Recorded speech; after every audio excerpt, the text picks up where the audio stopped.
Welcome inside the Austin Bruins show on AM 1480, KAUS, and MyAustinMinnesota.com.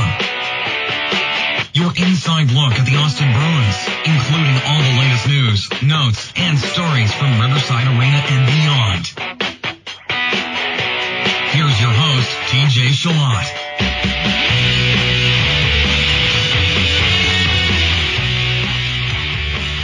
We are only 1 week away from the Austin Bruins regular season kicking off at the NAHL Showcase on the 18th of September. Happy Wednesday, everybody. My name is TJ Shalott, voice of the Austin Bruins, and we're happy to be back with you with another edition of the Austin Bruins Show here on AM 1480 KAUS. Sitting across from me here in studio, we have our first player special guest co-host of the season, and it's none other than goaltender Tyler Shea. Tyler, thanks for taking the time coming out and talking with me today. Hey, thanks for having me out, TJ. I've listened before and happy to be on here and helping you out. First time on the radio? First time on the radio. Awesome. Well, good thing that this is a podcast and that you can find it on iTunes and Spotify and Stitcher Radio, because when you leave here later, you can save it. You can hang on to it on your computer and have a memory of the first time you're on the radio, because obviously if things go well in your career, you'll be doing this a lot more in your future, and that's what we hope for. So, Tyler, welcome back to the team. You guys have 2 preseason games under your belts a little bit, but I want to start the show off with who you are. Who is Tyler Shea? And, as a tender from the Bruins last year, and you're up and down, and, you had played in 1 game for the Bruins, but you sat on the bench as a backup for a handful of others. People saw you around. They saw Shea on the back of the uniform, and they knew this, he was coming up and he was going to be here for 1920. So let's use this opportunity to introduce yourself to the Austin Bruins faithful. So you are a California native from Stevenson Ranch, California, right? Yes. So where exactly is that for those of us who don't know Cali all that well? Because you're the first person from California I've had on the show. Yeah, so Stevenson Ranch is about an hour north of Los Angeles, and that's actually where I started playing hockey. Played there for 8 to 10 years before eventually moving on and playing for the Ducks. But hockey's not that big out there, so you kind of have to travel around to go play the higher end level of hockey. That way, to get seen and come and play here. What kind of environment is that? I mean, when you talk about Stevenson Ranch, obviously LA, everyone knows, is the giant metropolis that it is. Yeah. Is it more suburban where you were at, or was it still a little busy and pretty populated? It's pretty popular. It's a up and coming city. I lived in, the whole city is called Santa Clarita, but the Stevenson Ranch is just a sub part of that. Okay. And I watched that show on Netflix. Yeah, Santa Clarita Diet. Yeah, that is not an accurate representation of what goes on there. Oh, well, that's good. But it's an up and coming city. Hockey was up and coming. Now it's even bigger, but younger is a little bit harder to find some ice time and find places to play. But I was lucky enough to play for the Valencia Flyers and the Valencia Express when they were still a thing. That was, like I said, 8 to 10 years ago. So, but yeah, it's an up and coming city, and happy to be born there and live there. How, in an area like that where hockey's not as popular as you just said, how did you end up becoming a hockey player? How did you get into it? What was your first introduction to it? Yeah, so my dad's best friend from high school, actually, his son played. Okay. And he had a tournament up in Stevenson Ranch, Valencia area. That's where they had tournaments. So he took me to they made it to the championship game, and he actually was a goalie. So I saw him rally around his team, the team rally around him, and they eventually won the final. And right then and there, I decided this is what I want to do for my career. This is what I want to do for the rest of my life. It was love at first sight. Love at first sight. That is incredible. And that's how you became a goalie, too. That's how I became a goalie. It's funny. You're the third goaltender that I've had on the show now. I had Brett Miller last season, and we talked to Keegan just a couple weeks ago. And I asked both of them that same question. How did you become a goalie? What made you want to? And both of them pretty much said the only reason they became a goalie was because there wasn't enough space on the team for them to play, and they weren't that good, or they were just forced into it. I think it was Brett who said he was forced into it by an older sibling. Yeah. Like, it was just like nobody wanted to do it. You're the first one that I've had on who honestly and 100% was like, no, that's me. That's what I want to do. Yep, that's, to start out, I actually had to learn skating, so I actually had to learn how to skate, how to play. How old were you at that point? I was 5'6", so I was 5 turning 6. Still young. Yeah, so But yeah, I was forward for about 2-4 months, and then like I literally told my parents, I'm like, no, I want to be a goalie. Like, I need that gear. And obviously my parents were a little hesitant because they saw the price tag on it. So, yeah, but eventually they supported me. They support me all the time. My whole family does. And I was lucky enough to have that. And they were able to put me on the ice and put me in the crease. Well, you were telling me off the air that, you would go to practices that were 2 hours away, 2.5 hours. So, I started playing for the Ducks my 15U year, and so it was about 2.5 hours to practice, 2.5 hours back.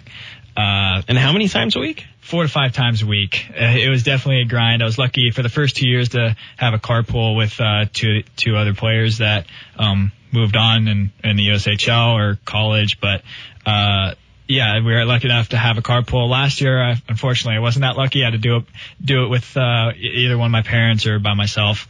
So that track started getting a little bit long, but it's when you love it, the sacrifices, you're willing to take those. Well, we're going to take 5 seconds for you to thank your mom and dad real quick. Go ahead and just say thanks, Mom and Dad. Thank you, Mom and Dad, for getting me here.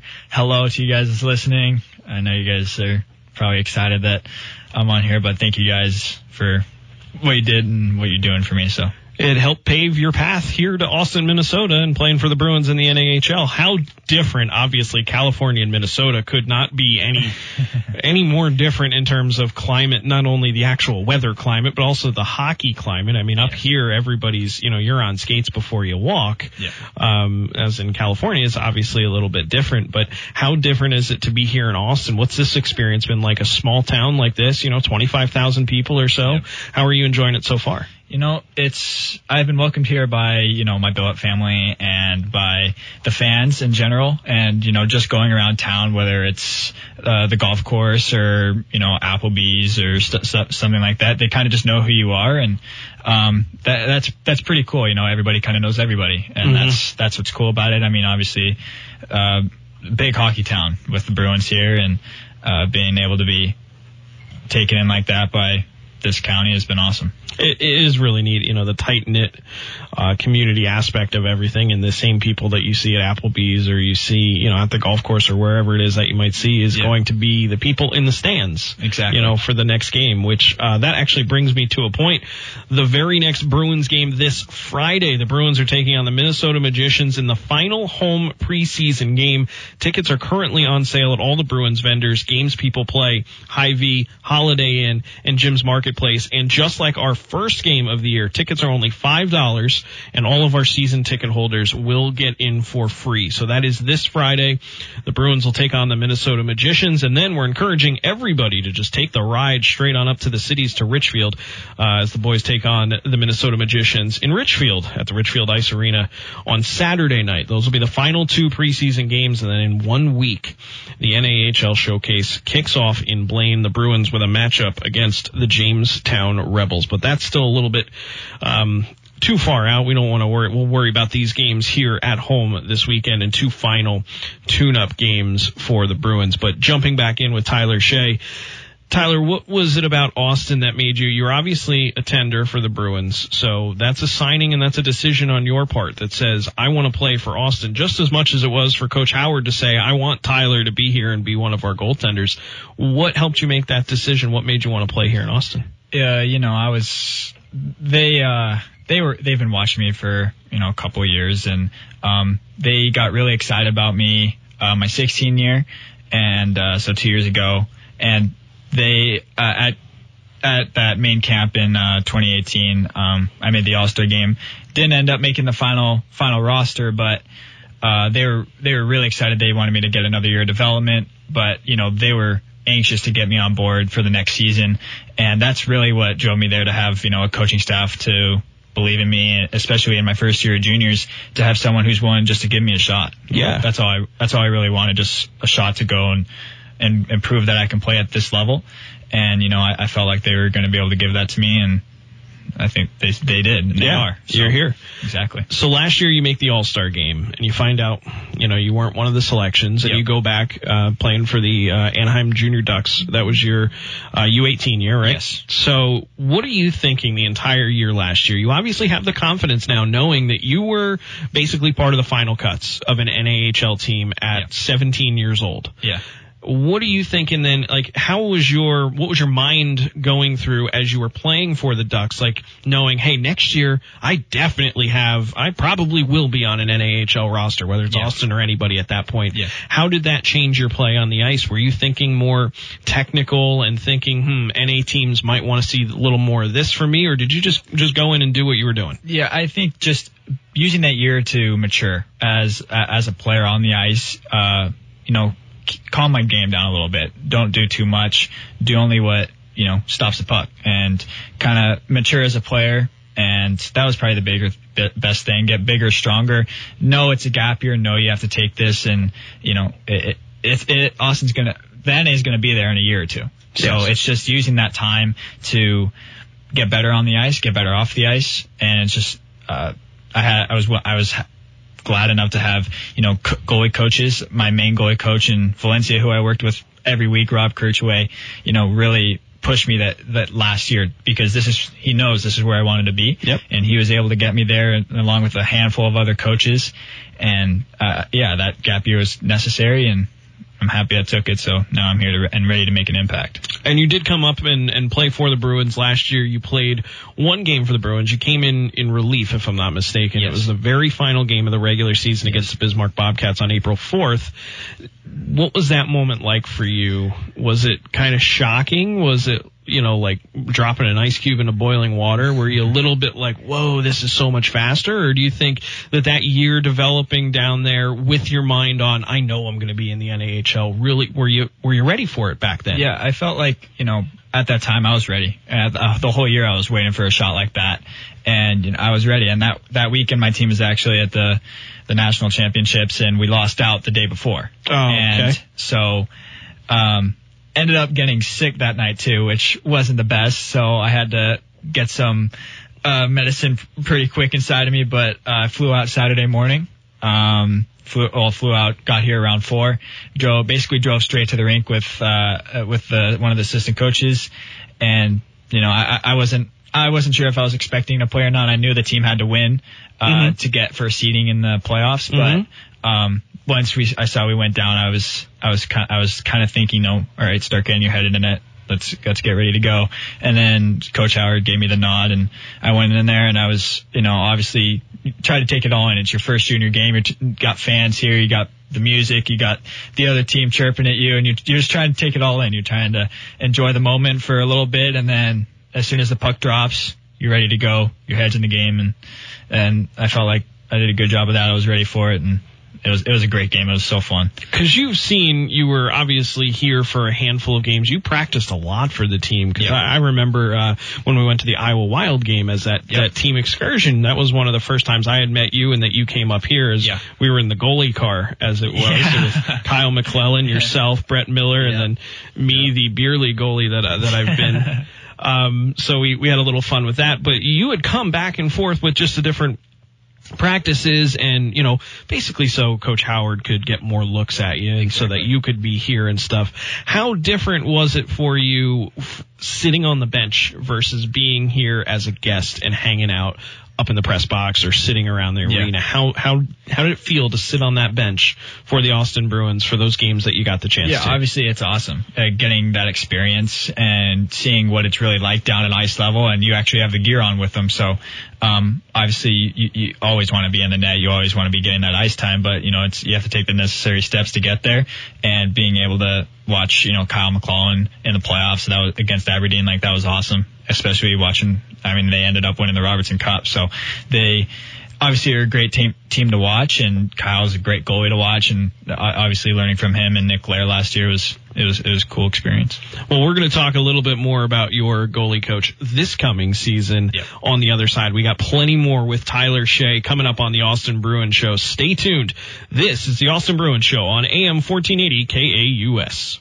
Penny Lane, there is a barber showing photographs of every head he's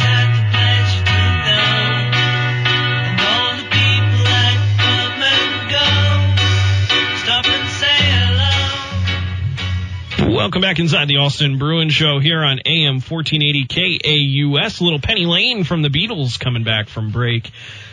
Oh, man, 1 week away from the NAHL regular season on September 18th. And believe it or not, we're only 23 days away from the home opener of the regular season on October 4th against the Aberdeen Wings. TJ Shalott with you, as well as my guest co-host for the day, goaltender Tyler Shea. Tyler, we left off last break as we were talking about how you got into hockey and how you moved up and, you know, how you got interested in it. And I want to talk a little bit about now that you're here. We talked about last year and your time spent with the Bruins. I want to talk with you about what's going on this year in the 2019-20 year. So how different, I want to start with the All-Star game because you've now played in 2 Bruins All-Star games back-to-back years. How different was it for you this year, having gone through that experience already in the building?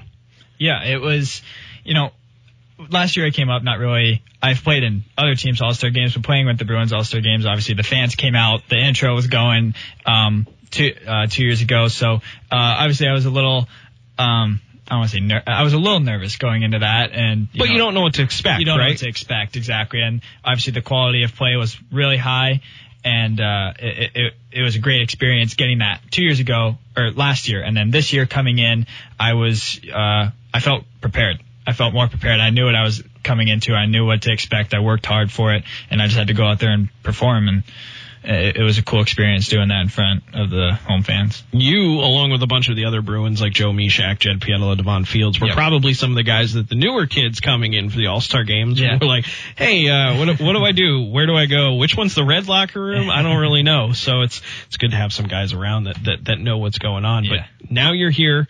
2 preseason games under your belt. You played Friday night against Aberdeen. How did you feel when you got out there? Because you played an extended period of time in the game. Almost more minutes than when you played the last time you were with the Bruins because you came in relief. How did it feel to get some quality, solid time while you were out there on the ice? It was good, especially playing a team like Aberdeen. I mean, they're obviously a great team. They had a great team last year. They have a solid team this year. And it was good to get out there with the guys and able to, kind of work through some stuff with them, and my end's the defensive zone, so working through the defense with some of that stuff, and knowing where they're going to be, how I should communicate, and obviously stopping the puck. So getting in there in like a real game that I started, because last year I came in relief, but this year actually being able to start. It's awesome. It's everything that my friends and people that have gone through the circuit have told me it was going to be. So that was really cool to experience that, and hopefully we'll be able to come out with a W next time. But it was a great experience getting on the ice and being with the boys out there. You used a word that I want to touch on. You said the word communicate. And one thing I mentioned that you're the third goaltender I've had on, but I haven't asked this question yet. And every single time I listen back to the podcast after doing the show, I go, I meant to ask this question. Yeah.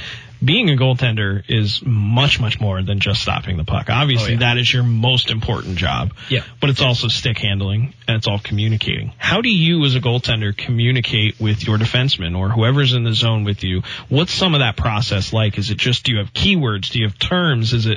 Are there signals like in baseball at third base? Explain to the listeners what that's like. Yeah, I mean, we go over it.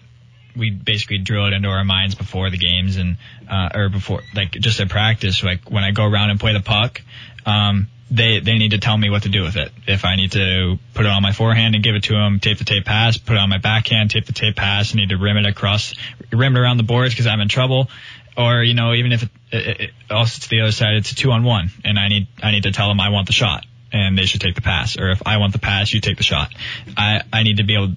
There is keywords like that some of the fans will hear me say because I'll be screaming it pretty loud. Yep. But there's just keywords we have and places that because I'm pretty much the quarterback because I can see everything. Yep. And I need to tell them what I see, and so that way we stay on the same page.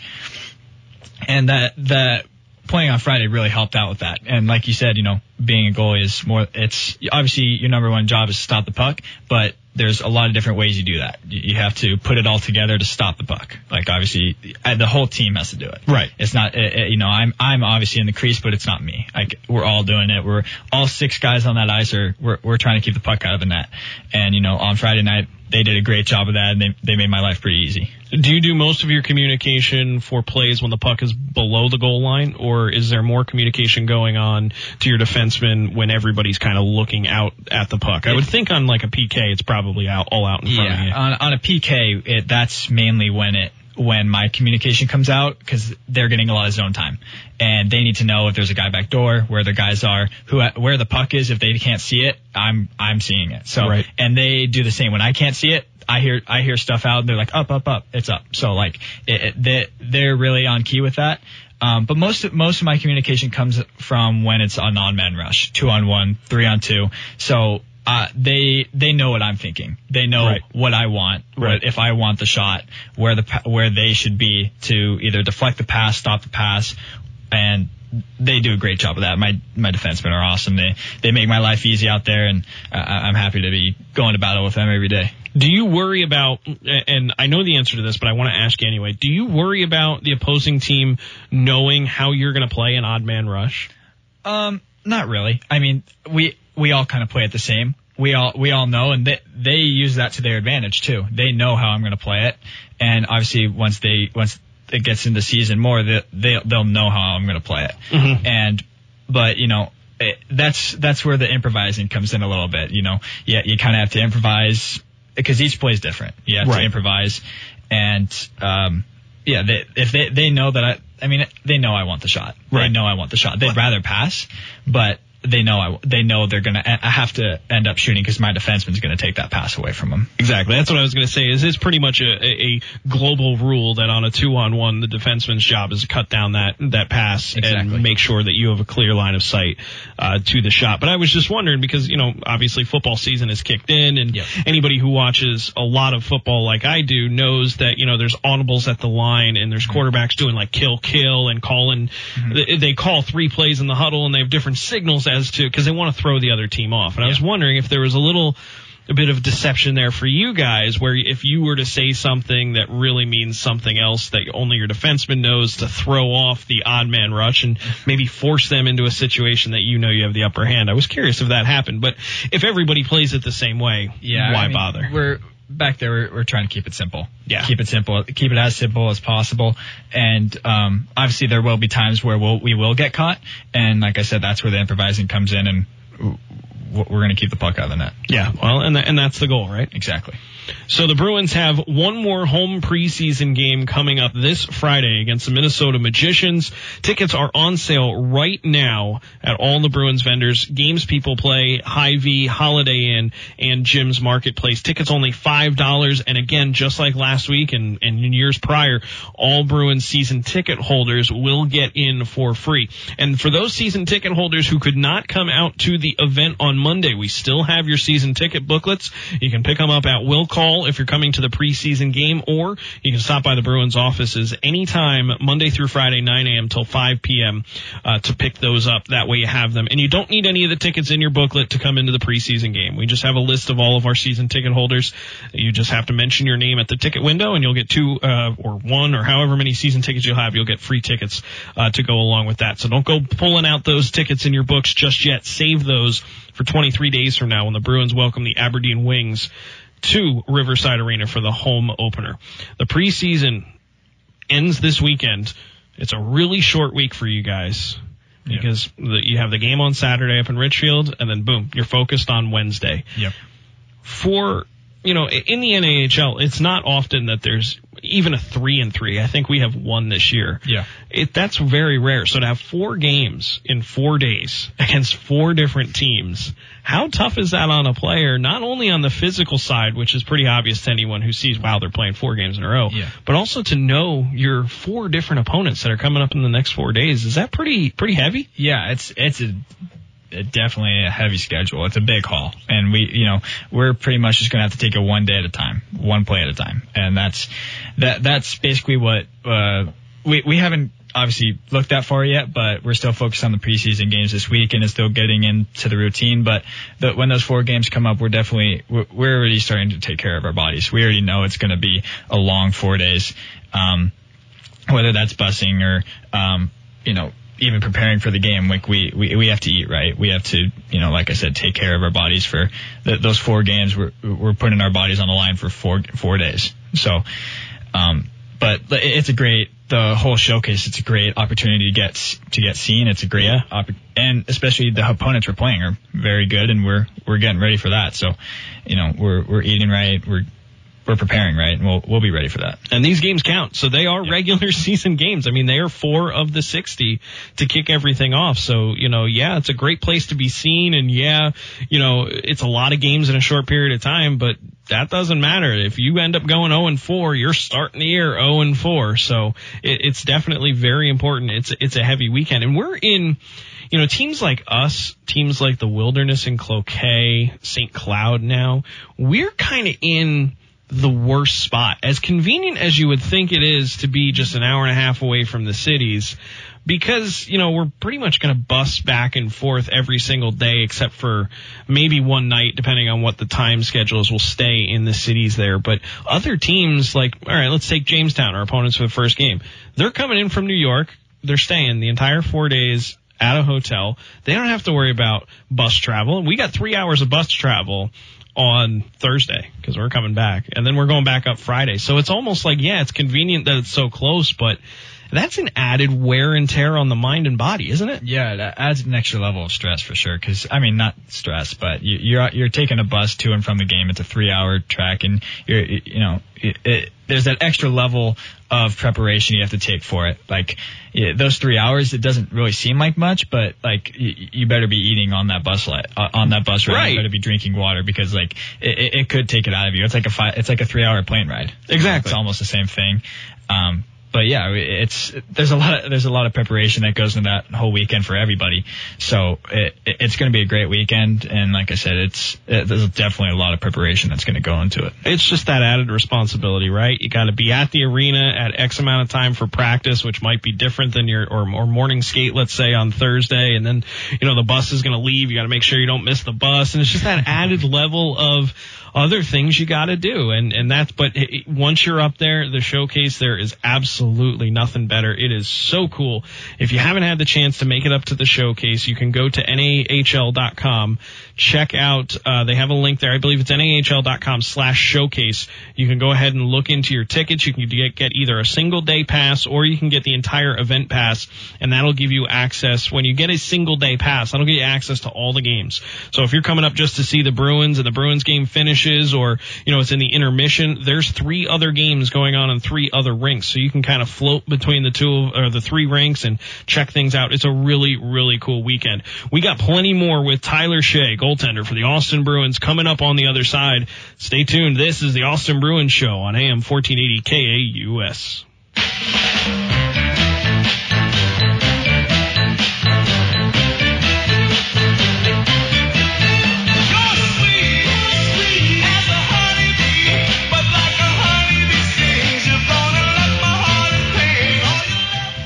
I was really excited when I was uploading the music today, and I saw that there's plenty of 4 tops options here in the computer, because I've just been on a 1960s soul kick lately. I mean, the other night I was up for 2 or 3 hours just listening to the 4 tops, the Temptations, the whole Platters, you name it. So I was really pumped to see the 4 tops. TJ Schlott with you, the Austin Bruins Show here on AM 1480 KAUS. In studio with me today, my special guest co-host Tyler Shea. And Tyler, one thing that I want to talk to you about, actually, we just mentioned it off the air, and it's really cool. And I thought, I even told you, I'm kind of springing this on you. I even told you that we'll save that for the last segment, but it's just too cool. I want to talk to you about it a little bit. You were telling me the story about the back plate that you're going to have on your goalie mask. I want to hear this story. This is just too good. Yeah. So when I was around, 10, 11 years old, my team that we were at state playoffs, and we decided to put dog tags from fallen heroes on the back of our plates to kind of pay tribute to them. And I actually kept mine on the back of my helmet. I got it professionally painted on my back plate on my last 2 helmets. But my family has been in contact with their family, and through social media, and we've been able to stay in contact with them, and they're obviously a great family, and the guy that I had on the back of my back plate, his name was Joshua Ashley. He passed away in Afghanistan, and I've had him on my back plate ever since that day that we put him on in state playoffs. And I actually just got a new helmet, but that dog tag will be on the back of that helmet very shortly. That is really cool. That is really special. And, especially on a day like today being the, Freedom Day and the remembrance of 9/11 and what happened 18 years ago. And there's so many people out there that are still dealing with what happened in New York City and Pennsylvania and Washington, D.C., and there's millions other who are fighting to make sure that never, ever happens again. And that's it's a great story. Obviously, it's awful circumstances that it has to be, but, in light of the situation, it's really cool. So we'll make sure to look for that, and maybe even once it's painted, swing it by the office. We'll take some photos, get it up on the website. I think that'll be really cool. It'll probably be a very big hit on our military night in November. And where I was going with that, one thing that's in the works for our Paint the Rink Pink night this coming February, we will have a custom painted pink goalie mask that one of the guys, whoever the non-starter is that night, will wear during warm-ups. It will have Austin Paint the Rink Pink on it. It will have Bruiser the Bear painted on it, custom airbrushed, and then that item will be up for auction at the end of the night, just like we have the blankets and we have the jerseys and everything else. So we have another wrinkle of that for Paint the Rink Pink. So that was a really nice segue. If you're interested in finding out all of the Bruins promotions and what we got going on at Riverside Arena for the home games, you can always swing by austinbruins.com/promotions. We have everything listed right there up until right now. We might change things. We're not going to change dates around on you, but we might add a few. We might come up with something that's really cool and drop it in on a random Wednesday game in March or something along those lines. But you can always check that out, austinbruins.com/promotions. So, Tyler, another thing I want to talk to you about, this is a little bit more fun. You approached me on Monday night, and you graciously offered to help me out with any video work and any of that stuff. So we got to talking, and you are, I would say that's more than you are extremely talented when it comes to video editing, shooting, anything with cameras, anything along those lines. How did you get started in that? And where did that come up? Is it a hobby that you just you realize, wow, I really excel at this, I'm just going to keep going? Well, actually in junior high, I started, I got into the TV production class in junior high, and that's only a 2-year school, but I was in the TV production class there for 2 years, and I really took an interest to it, took a loving to it, and I just took it and ran with it from there. And in high school, all 4 years, I was in the TV production class. I was in we put on a news show every day, so I was in that class for 4 years, and it was just something to get not my mind off of hockey, but to keep my mind going outside of the rink. And obviously I'm athletic, so I do sports and stuff like that, but that was another way to keep my mind going, and that really interested me, not in school. So I was lucky enough to actually go to a few competitions and win a couple awards with 2 of the other guys that are in my class that are very talented, and they're going off to do great things. But I was just, like I said, I took it and I ran with it. I kind of fell in love with it like I fell in love with hockey. It was just another hobby that I could do, and it was really fun to be able to do that all through junior high and high school. So is it safe to say that if and when, I don't want to jinx you, but at the same time I want to be confident for you, but if and when you get your commitment for a D1 school, you're going to go for something, your major is going to be something in that multimedia, video production, visual arts kind of thing? Yeah, something along those lines, something that, that field really interests me. And I think, obviously your focus, hopefully, at a D1 school will be your sport, and I totally get that. But, it's awesome to do something in school too, because I was very involved in school. Right. And I'd be excited to go and, obviously learn from a college, get the college education, and also be able to, further my career not off the ice as well in film and TV production, whatever it may be. Well, you got to keep your grades up, right, to stay in school. So Yep. what's the easiest way to keep your grades up, not only by working hard, but working hard at something that you like doing, Yeah. right? If you were doing something like accounting or something that you had no interest in, it's going to be a lot harder to keep your grades up because you're genuinely not interested in it. Yep. And, I'm envious of you because when I was 18 years old, I was getting ready to go into college and I thought, I kind of sort of wanted to be an architect. I mean, at the time I was designing kitchens at Home Depot and I really liked that aspect and the software and the CAD drawing systems and stuff. I really liked it. But then I got to college and I was like, this is not what I thought. This is awful. And I ended up backtracking and ultimately stumbled into radio, and that didn't pay off until about another decade down the road after I took the classes and everything. But you're very fortunate to have found that passion. You're very talented and very skilled at it. And now, hey, working here, like I said, you can help us out in any way you want to the point where you can marry hockey and, the video production and stuff that you like and really it's going to make us look better. It's going to work for you. But I was really genuinely surprised because I've had, some people come up to me and say, hey, can I help out with this? I can help you out with Photoshop. I can help you out with all this stuff. And then I see some of their work and I'm just like, yeah, okay. I'll let you know, and then never get around. But then I checked out your video and I was like, for anybody who's out there who has seen the production of either Pink or All In, the videos that Compensate put together for the Bruins last year, the work Tyler has done is absolutely on par with those guys, and they're getting paid to do that. So if, when you retire from being a pro hockey player, if you don't go into coaching, you can definitely drop right into that. So it's pretty cool. I like learning about what other hobbies you got. What else you got going on? I was kind of full with, trying to balance school, hockey, the TV production, and, trying to keep a normal kid life, especially in California. You're traveling all the time. So trying to stay normal in the midst of all that kind of took up my time. But, I really got into golf this last summer. Okay. So that was another thing I was able to do. But I got a couple friends at home that are really into volleyball. So I was able to get into volleyball with them. But that's fun. Yeah. So, but like I said, I was kind of just trying to balance it all out with, because last year I just graduated, so I was still in school. I was still trying to balance everything and able to manage my time even with the crazy travel schedule. Did you play any other sports while you were in high school? Not in high school. In high school, I went solo for hockey, but before that, I was basically a 3-sport athlete at one time. I played soccer, baseball, and hockey all at the same time. Played lacrosse in there a little bit. I'm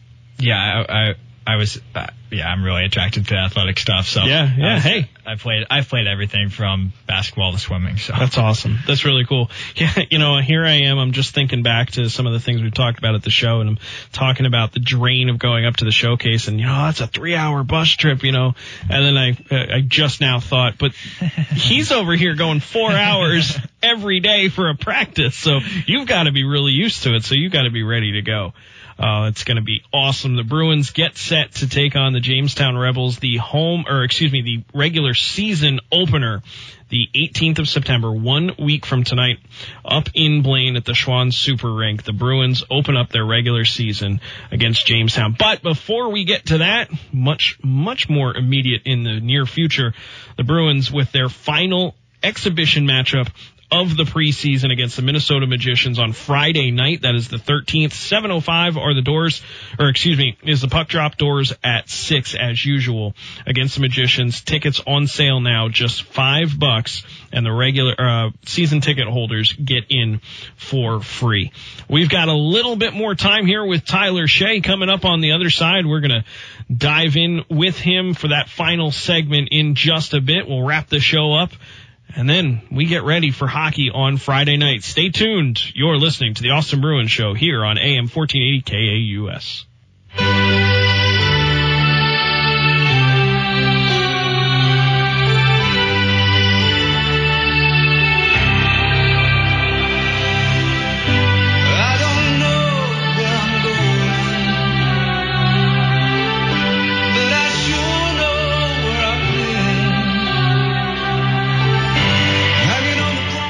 Here I by Go Again, a perfect song as the Bruins get set for their 10th anniversary season 1 week from tonight up in Blaine at the Showcase against Jamestown. Speaking of the 10th anniversary season, have you gotten your 10th anniversary swag yet?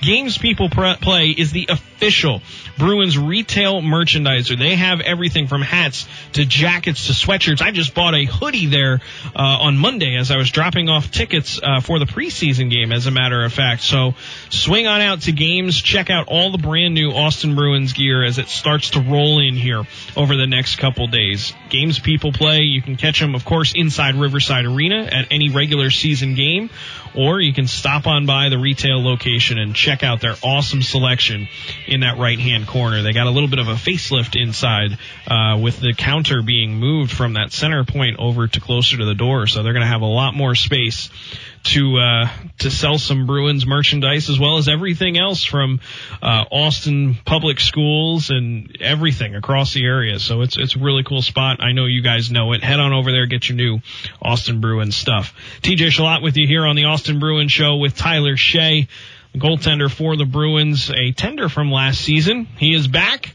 He is in the blue crease. He's played one game so far this preseason, most likely to get in one of the games coming up this weekend. What's your thought process, Tyler, right now as you think about the games this weekend? It's a Wednesday. You're 2 days away from a game.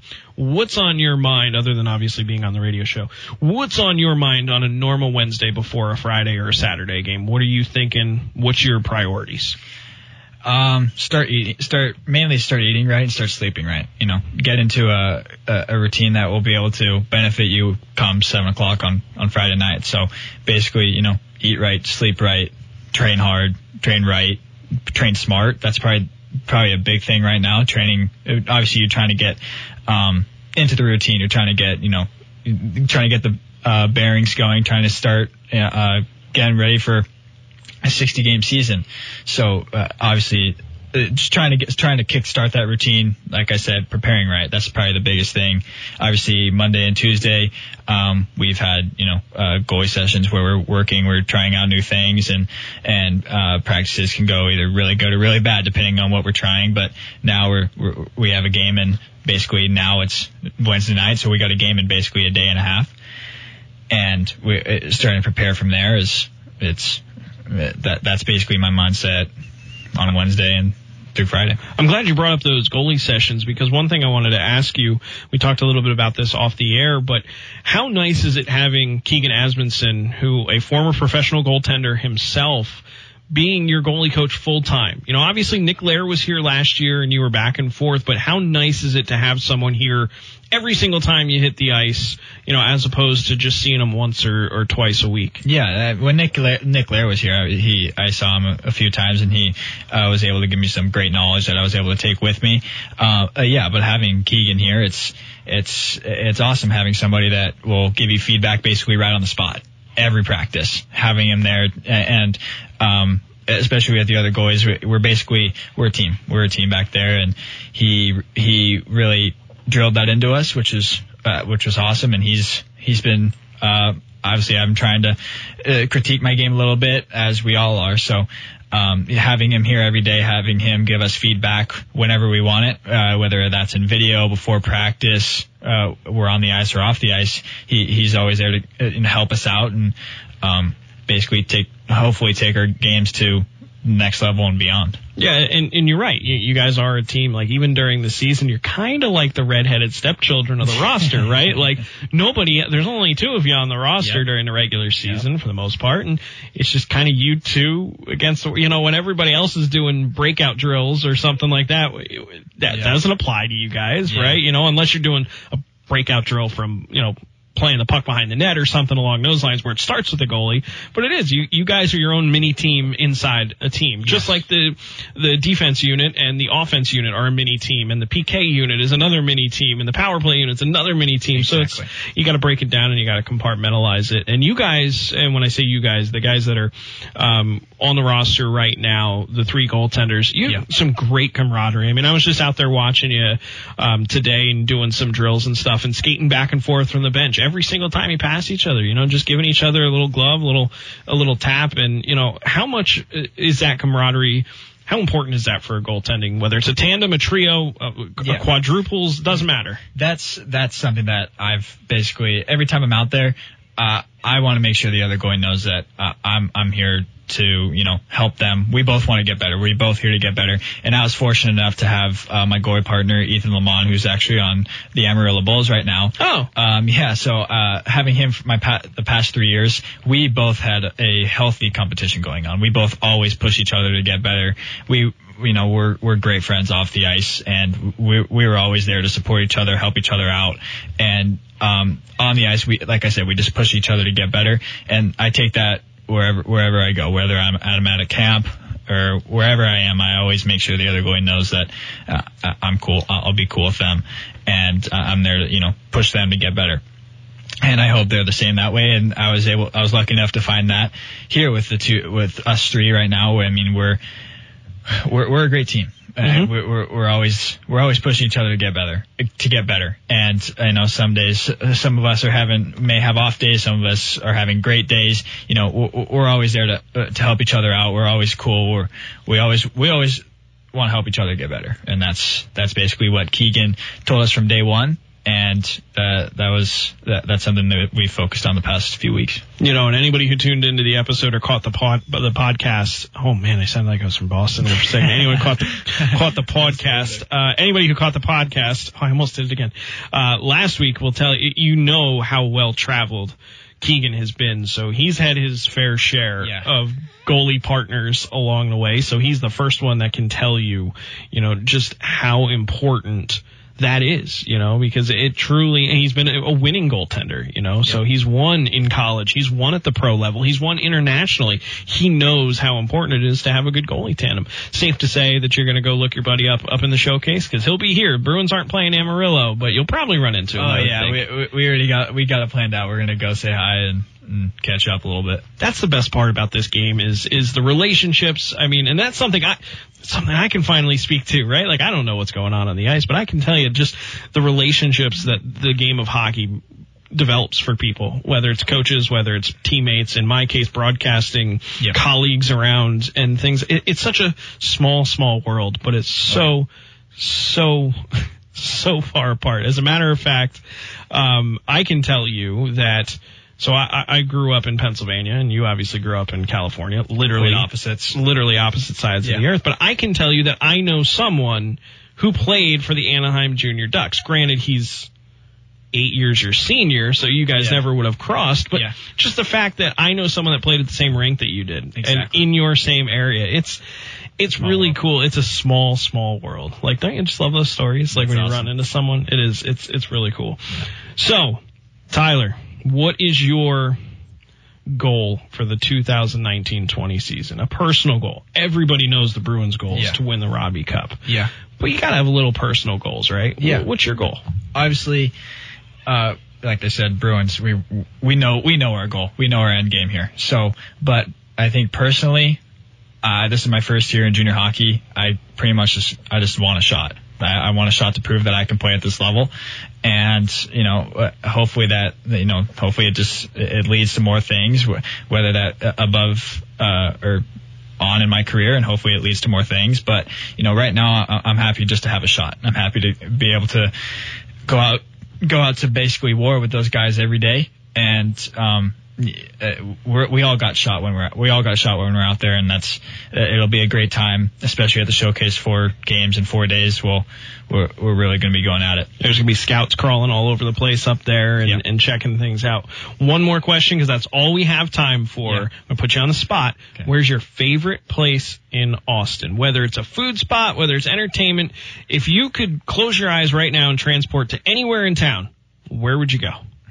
Meadow Greens Golf Course. All right. So have you played some golf here this year? Yep, I've played a couple. All right. So then that's it. So you would go to Meadow Greens. I think it's getting a little dark. You might be able to get 9 in. We'll see. Maybe get to go to the range for a bit. I'm going to put you on the spot again. What's your handicap? Do you know? I'm not that good. That's all right. I'm not either. I love the people who say they're going to purposefully put a draw on their shot. I'm just like, oh, that's not just a side effect of everything. Mine's a hook or slice. There's no in between. It's either hook or slice. I was like that a lot when I was your age, when I used to golf a lot. So I adopted the mentality of lining up crooked, trying to compensate for the, the slice or the hook or whatever it's going to do. The problem is as I got older, I don't know what happened. My swing just slightly changed. I don't hook or slice as much, but now for the life of me, I can't line myself up straight. Like I'll hit a bullet, but it'll go right into the trees, dead as an arrow. And then I'll look back at, whoever's on the tee box with me and they go, well, yeah, idiot, you were pointing right at the tree. Like, what did you expect? That's basically my whole family's problem because I golf with my dad and my mom and we literally now we either hook or slice to the ball or sometimes we can't even hit the ball. But when I line up crooked, my body knows that I'm lining up crooked, so it just shoots straight into the side. Like, come on. Like, that's not fair. All right, if you and I ever go golfing, we just bring your hard hats, folks. Bring your hard hats. We'll lose some money on that. Yeah, I'm not playing, whole money either, because I'll lose that 100% of the time. That was Bruins goaltender Tyler Shea. Tyler, thanks again for stopping in and doing the show with us today. Thanks for having me. It was a blast. Tyler Shea, Bruins goaltender. Oh, man, we are so close. 1 week away from the regular season at the Showcase up in Blaine. Bruins preseason tickets on sale now for Friday night's game against the Minnesota Magicians. You can catch them, all those tickets, at all the Bruins vendors, including Games People Play, Hy-Vee, Holiday Inn, and Jim's Marketplace. That is for this Friday at Riverside Arena. $5 tickets. Season ticket holders get in for free.